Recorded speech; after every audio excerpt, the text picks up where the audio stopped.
E falenderoj Allahun subhanahu wa ta'ala për çdo begati dhe mirësime të cilën na ka pajisur. Për shëndetjet tona të përzemërta si gjithmonë, ja dedikoj Muhammed Mustafa sallallahu alaihi wasallam, njeriu më të mirë që pati brenda qiellit dhe tokës, vulëse pejgamberëve të Allahut azza wa jall, orientues dhe udhërfyes drejt rrugës së drejtë, rrugës së shpëtimit, ai i cili ishte një Kur'an i gjallë që ecte në tokë, dhe suneti i tij është rruga më e veçantë, rruga më e bukur dhe më e mirë që duhet pasohet nga çdo musliman dhe muslimane. Të nderuar vëllezër besimtar, po jetojmë në hijen e fjalëve të arta, fjalëve më të mira që dalin nga zemra dhe shpirti i njeriu më të mirë.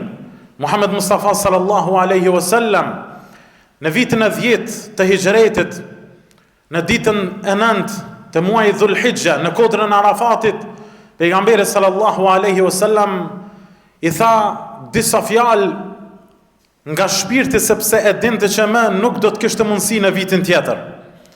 Andaj edhe neve jemi duke i komentuar fjalët e tij, të cilat janë me të vërtetë me dimensione të ndryshme të përfitimeve në jetën e kësaj bote, por gjithashtu edhe në jetën e botës tjetër.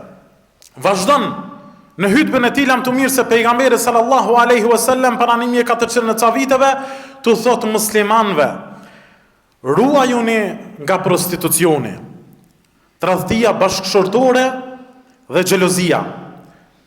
Prostitucioni dhe tradhtia bashkëshortore janë mëkat i rënd, ndërsa xhelozia shpije ka përçarja në martesë.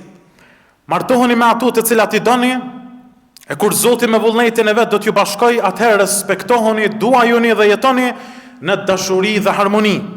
O bashkëshort, silluni ndaj grave tuaja me shumë mirësi dhe dashuri. Të nderuar vëllezër besimtar, në këto fjalë të pakta të pejgamberit sallallahu alaihi wasallam, Muhamedi alaihi salatu wasalam don që të na këndell nga xhumi për një dukuri të rrezikshme që mund të ndodhë në mesin e atyre që kanë besatuar njëri tjetrin, që do të çojë një jetë të gjatë, me respekt, me dashuri dhe me jo tradhti ndaj njëri tjetrit. Sepse lidhja në martesë nënkupton besnikëri.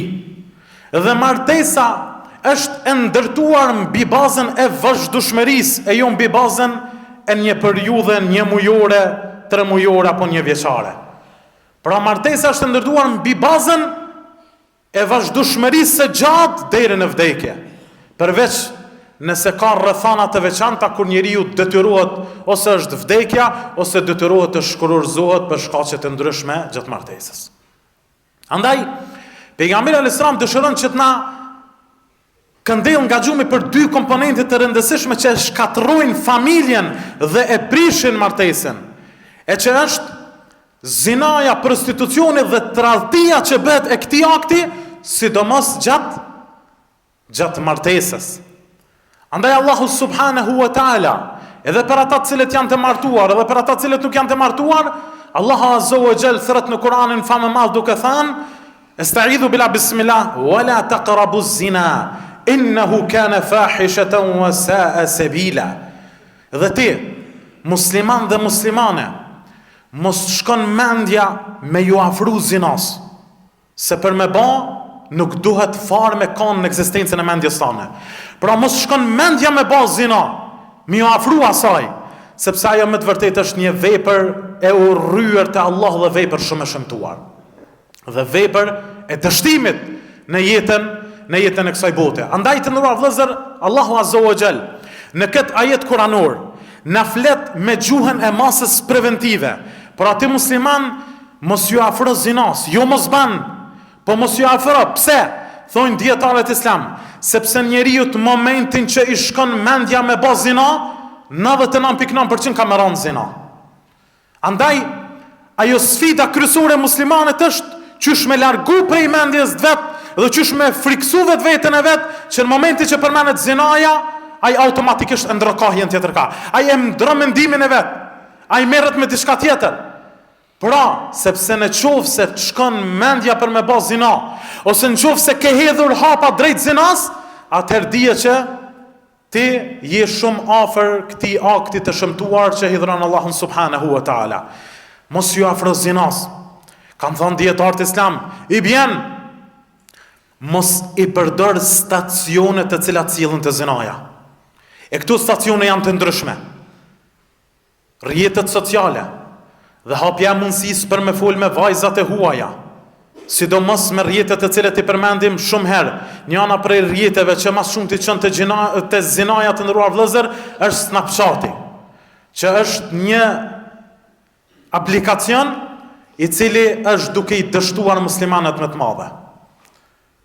Rrjetet sociale, takimet në për klabe të ndryshme ku janë djem dhe vajza, pirja alkoolit, takimet ose vend takimet ku mbahet muzika.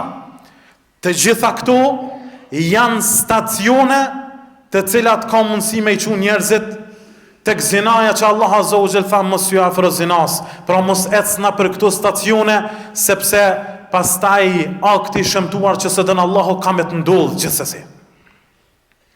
Andaj të ndëruar vëllezër, pra Allahu azza wa jall na urdhron që të mos i afrohemi këtij akti të shëmtuar, sidomos në martesë kur mëkati dyfishohet edhe më shumë, sepse pejgamberi alayhis salam ka thënë që njëna prej mekanizmave dhe metodave me urujt morali është me u martu.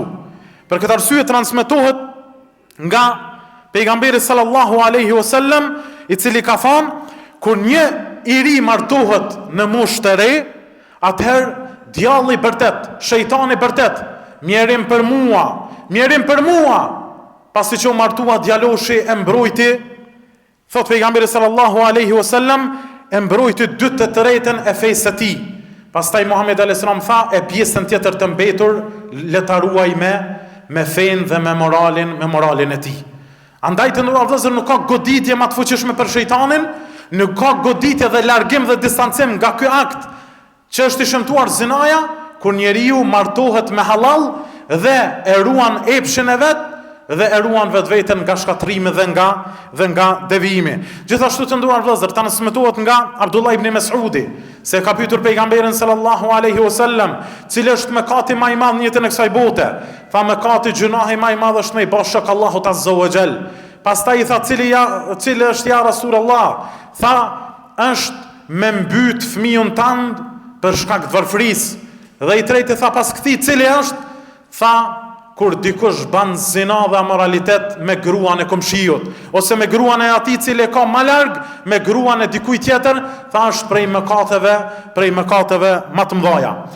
Të nderuar vëllezër besimtar, si rezultat i kësaj dukurie negative, në vitin e fundit, është një rritje marramense e shkullërzimeve në Kosovë.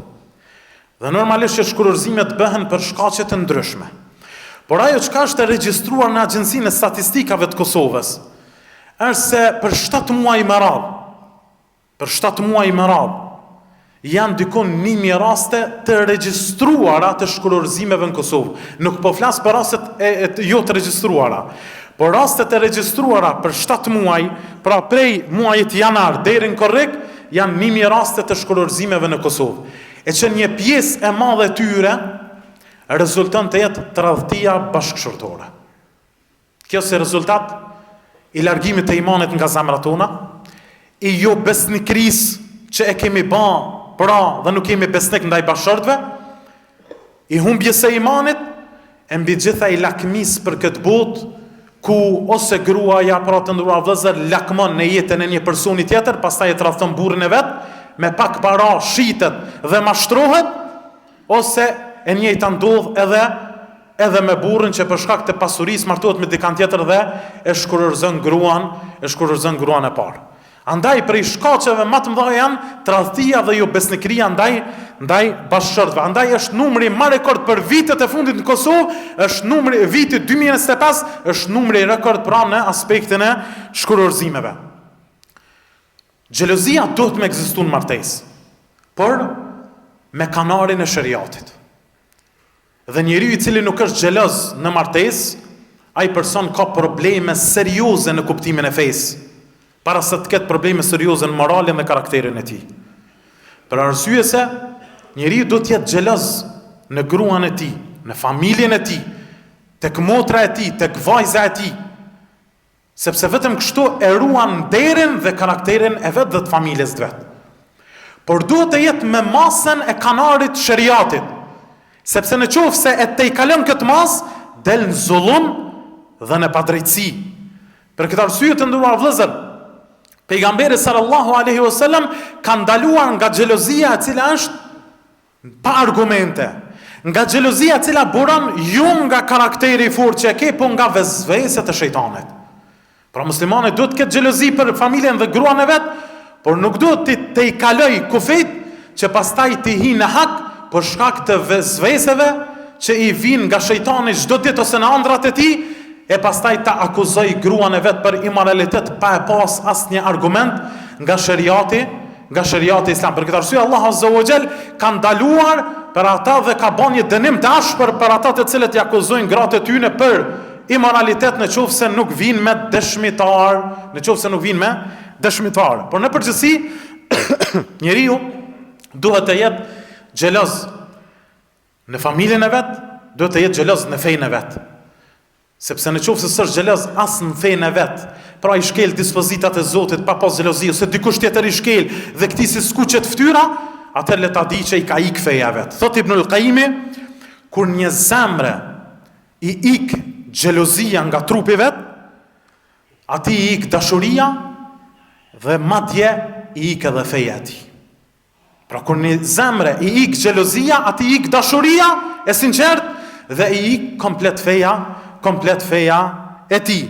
Përndryshe, të nderuar vëllezër muslimanë, duhet me qenë xheloz, sidomos në këto dukuri që e shkelin dispozitën e Allahut subhanahu wa taala, që është kurvëria, tradhria e kështu me radhë. Për këtë arsye, gjeneratat e para të nderuar vëllezër besimtar ishin xheloz. Ishin krenar për fenë e tyre. Ishin krenar për besimin e tyre. Për këtë arsye transmetohet në kohën e Omerit radhiyallahu anhu se një person me emrin Abdullah ibn Hudhafa as-Sahmi e kishin zënë rob perandori romak. Dhe e ftën që ta pranoj krishterimin. Ai me krenari thot që unë jam musliman. Pastaj të nderuar vëllezër e marrin dhe lidhin për një trungu dhe fillojnë që ta godasin me shigjeta për ta friksuar dhe për ta mohuar dinin e pejgamberit sallallahu alaihi wasallam. Përsëri me krenari dëshmon që është musliman. Pastaj e burgosin për ditë të tëra, e lën pa ushqim dhe pa ujë. Përsëri krenar dhe nuk e han, ja sjellin mishin e derrit. Por nuk e pranon ani pse në këto raste lejohet ngrënia e mishit derrit. Nuk e pranon si krenari dhe dashuri ndaj Allahut subhanahu wa taala. Derisa vinë me një kazan të madh të vajit, e nxejnë dhe përvlojnë atë dhe i vendosin disa prej muslimanëve, derisa ata shkrihet trupi i tyre në vaj. Dhe këtu të nderuar vëllezër, fillon që të çajë Abdullah ibn Hudhafa as-Sahmi. Dhe mbreti romak mendon, perandori romak mendon se tash kë ka mira peshman dhe shkon i thot hajde pranu krishterimin. I thot nuk e pranoj përsëri krenar që jam musliman. I thot mirë, apo më tregon për çfarë arsye fillova me çajt? Tha fillova me çajt për arsye se kisha pas qef Allahu azza wa jall me mi dhan 100 shpirta e mi jap edhe me vdek për hir të Allahut subhanahu wa taala. Kjo është krenaria. Kjo është shpëtimi. Nahnu qaumun a'azzana Allahu bil Islam, si sta Omeri. Ne jemi popull që Allahu na ka nderuar dhe na ka lartësuar me Islam. E në qoftë se kërkojmë ndonjë krenari tjetër jashtë Islamit, edhe lënë Allah. Allahu ka më na pështru. Krenaria më e madhe, kulminacioni i lumturisë është kapja për dinin e Allahut subhanahu wa taala, Islamin. Andaj të nderuar vëllezër besimtar, pra muslimani duhet të jetë xheloz me kanar dhe të mos i tej kaloj dispozitat e Allahut. Dhe në fund pejgamberi sa në hyt belam të mirës tha, keni kujdes o besim drejt. Me gratë juaja ja silluni me mirësi dhe me dashuri. Ashtu siç bënte pejgamberi sallallahu alaihi wasallam me gratë e tij. Është shembull dhe modeli më i mirë në sjellje me gratë e tij. Në kohën e sotit të nderuar vëllezër, ja u tregoj vetëm një detaj për me pas një martesë suksesshme.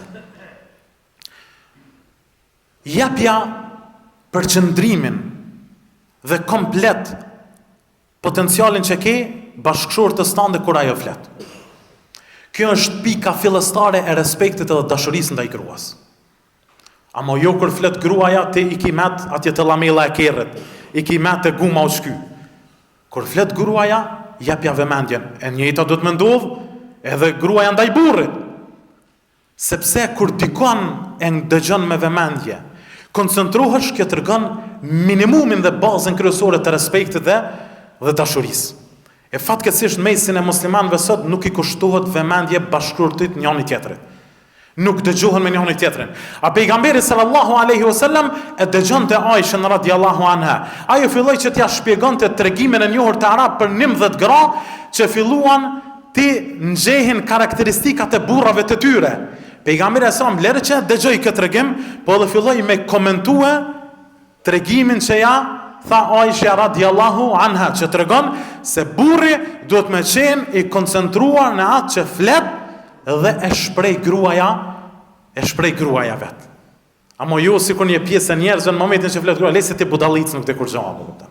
Kjo humbje e vetbesimit, e humbje edhe dashurisë që mundet me pas gruaja pak për ty, pra ja humb me këto shprehje.